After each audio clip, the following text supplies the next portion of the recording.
కడప జిల్లాలో కలకలం రేపిన 4 ఏళ్ల చిన్నారి అనుమానాస్పద మృతి కేసును పోలీసులు గంటలోనే ఛేదించారు. పులివెందుల నియోజకవర్గంలోని లింగాల మండలం లోపట్న పంతుల గ్రామంలో చిన్నారి మృతదేహం పక్కింటి బాత్రూంలోని నీటి డ్రమ్ములో లభ్యమైన ఘటన స్థానికంగా తీవ్ర ఆందోళనకు గురి చేసింది.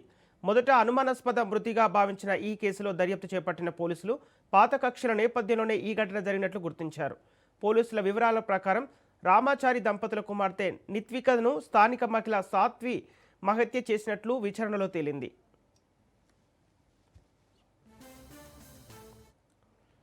తన ఇంట్లో ఘటన జరిగితే అనుమానం వస్తుందనే ఉద్దేశంతో పక్కనే ఉన్న మరో ఇంటి బాత్రూంలోకి బాలికను తీసుకెళ్లి నీటితో ఉన్న డ్రమ్ములో తలకిందులుగా ఉంచి ఊపిరాడకుండా చేసి హత్య చేసినట్లు పోలీసులు వెల్లడించారు. అనంతరం మృతదేహాన్ని అక్కడే వదిలి ఏమీ తెలియనట్లుగా ఇంటికి వెళ్లినట్లు తెలిపారు.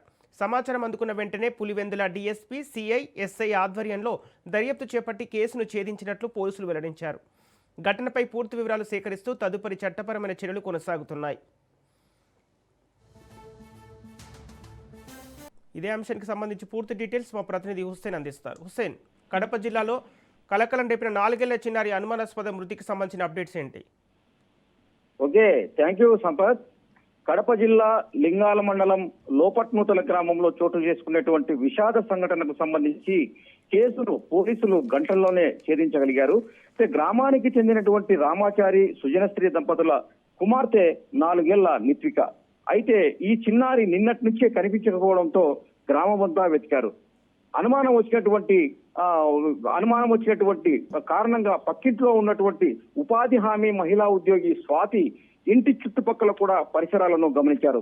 ఆ తర్వాత పక్కింట్లో ఉన్నటువంటి కృష్ణయ్య అనేటువంటి వ్యక్తి బాత్రూంలో డ్రమ్ములో వెతికి చూడగా ఆ డ్రమ్ములో విగత జీవిగా ఆ చిన్నారి పడి ఉంది. అయితే బాత్రూమ్ లో ఉన్నటువంటి ఈ డ్రమ్ము సంఘటనను తెలుసుకున్నటువంటి చిన్నారి తల్లిదండ్రులు అక్కడికి వెళ్లి పెద్ద ఎత్తున రోధించారు. గ్రామం అంతా తీవ్రమైనటువంటి విషాదానికి కూడా గురి కావాల్సినటువంటి పరిస్థితి. దీంతో పోలీసులు ఈ కేసును ఛాలెంజ్ గా తీసుకున్నారు.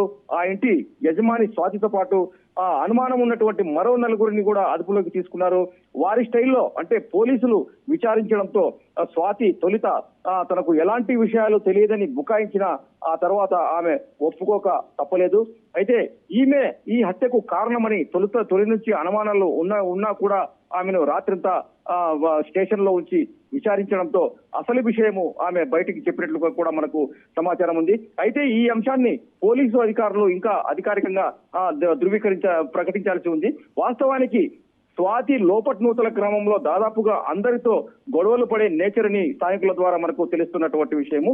అదేవిధంగా రామాచారి కుటుంబంతో కూడా ఈ స్వాతి గొడవ పడినట్లుగా కూడా సమాచారం.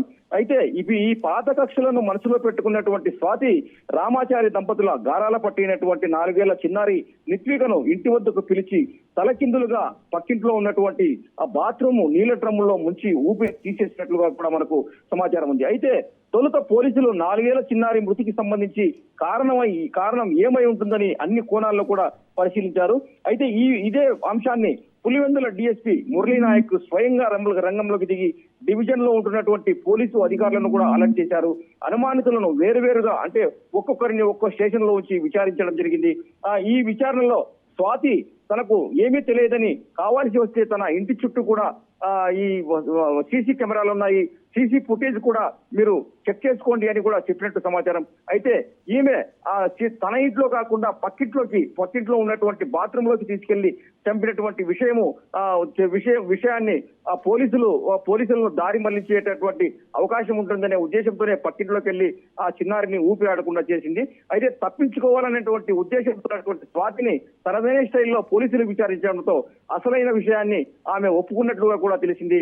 అయితే రాత్రి ఇదే సంఘటనకు సంబంధించి తమకు న్యాయం చేయాలంటూ ఈ రామాచారి దంపతులు బంధువులు పెద్ద ఎత్తున ఆ పార్నపల్లె 4 రోడ్ల కూడలిలో కూడా ధర్నా చేశారు. అయితే పోలీసులు ఈ విషయాన్ని ఛాలెంజింగ్ గా తీసుకొని రాత్రికి రాత్రి అంటే తెల్లారేసరికి ఆ కేసును పూర్తిగా ఛేదించడం జరిగింది. అయితే స్వాతి ఇప్పటికీ ప్రస్తుతం పోలీసుల అదుపులోనే ఉంది.